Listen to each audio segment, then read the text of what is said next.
I'll place it at 7. Yung bilang ni Bato doon sa TV, lahat naglabasan, by the thousands araw-araw, payat, emaciated, parang Clavera na Maynila lang yun. Hindi ninyo binilang ang Cebu, Bohol, Leyte, Iloilo, Samar, Bacolod, Cagayan, Davao, Zamboanga. Dito, alam mo, sa karamihan, those are users and at the same time, pag ito ang tinamaan, maghanap siya ng biktima para magsuporta sa kanyang bisyo. Ang kikitain niya dito, yun ang kanyang konsumo. Tapos ito maghanap na naman. So ilang tao yan, araw-araw nadadagdagan ang droga. Noon, makita niyo sa TV, by the thousands, by bus, isa, dalawa. Succeeding administration, ganon. Itinako lang nila sa rag, niwalis lang nila doon. O pagdating ko, nakita mo yung mga putang inang yun. Paano yan? Paano ko sabihin sa mga anak ko? Anak, nagdaan ako ng pagka-presidente.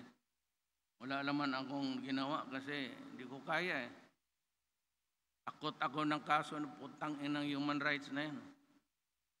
Takot akong pumatay.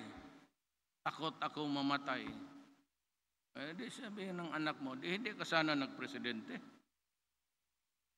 Bakit ka nagpresidente? Magpare ka na lang.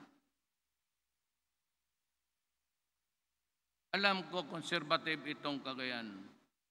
Pero ako ba may sinabi sa inyong, ano ba Tagalog sa lay? Anong Tagalog sa pamakak? Sinungang. Tagalog, maraming.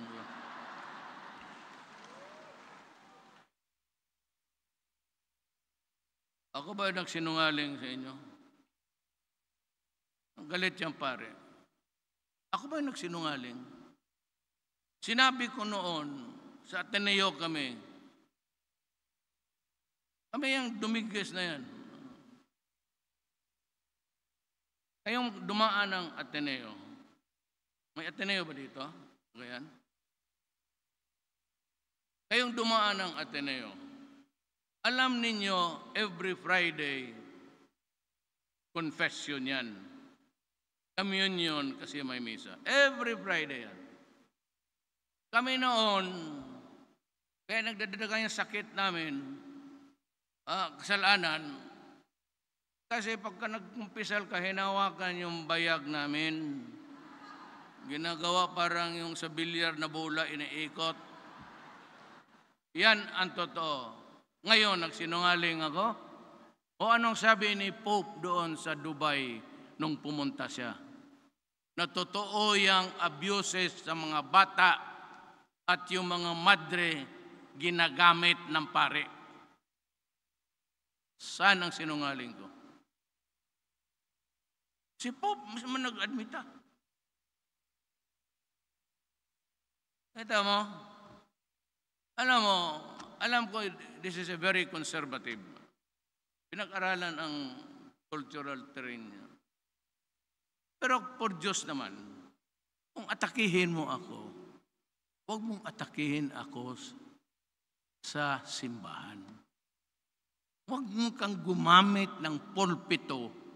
Sabi mo si Duterte, demonyo, pinapatay niya yung mga masasamang. Alam mo, na may gera eh. I have declared war. Pag hindi matalo ang bayan ko, kayong mga pare, wala man kayong gawin. Ano kayo, forgiveness. Madala pa yan ang forgiveness. Kaya ako hindi nagsisimba. Kasi pag magsimba ako, forgive me, Father, for you have killed last night 3. Balik na naman ako kinabukasan. Father, forgive me because I have killed 10 drug lords. Eh, pabalik-balik ako. Bakit pa ako magpunta doon? Useless eh. May pare dito, mag-kumpisal ako. Kung may pinapatay ako kagabi, 2. So what's the purpose of... At saka yung pare dapat, huwag mong gamitin ang simbahan. Kung ito ang simbahan, pulpito ito, lumabas ka because there is a separation of church and state. Hindi lahat tao Katoliko. May mga Muslim, may mga Protestante, may Jehovah. Huwag mong gamitin ang simbahan. Kasi pag risbak ko, tatamaan talaga ang simbahan. Ang mabuti sa inyo, lumabas kayo sa simbahan. Ako po'y si Padre Rigo Santos. Ako po'y Pilipino at ako po'y naghinakit sa kapwa ko Pilipino pinapatay ni Duterte. Dapat managot siya sa batas. Huwag mong isali ang dapat demonyo siya. Hindi naman naniwala ng demonyo. Kayo ba naniwala ng hell? Ng heaven? Eh kung naniwala ng heaven and hell, heaven and hell, saan mailagay? Bakit ako ng Diyos? Diyos na ako. Bakit ako maggawa ng masamang tao at ilagay ko dyan sa impyerno? Gaya ni Duterte at sa yung mga ngayon, papiliin mo ako. Saan gusto kong pumunta? Sa impyerno. Bakit? Tignan mo kung sino yung nasa langit. Yung mga madre na may kasalanan, wala na yun kasi ginamit ng pare. Yung mga mabait na tao, yung saan ang pinakamagandang babae dito sa Cagayan? Sa langit? Saan yung magandang dyan sa mga bar, sa karaoke? Yung magandang katawan, magandang muka.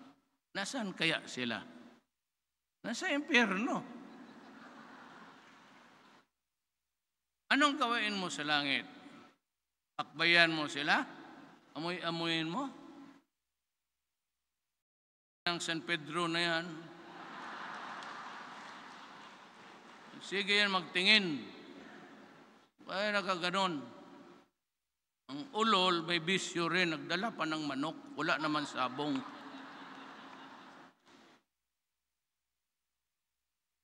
Totoo. Kita dito. May manok. Di ba? Pagpasok mo sa langit. Sa bungiro talaga ang buang. Sugarol. Yan ang ibig kong sabihin. Lahat sa tamang panahon, sa tamang lugar. Huwag ka basta-basta bira dyan, bira. Be on the right place, on the right time, with the right issue. But you cannot be saying na dahil pare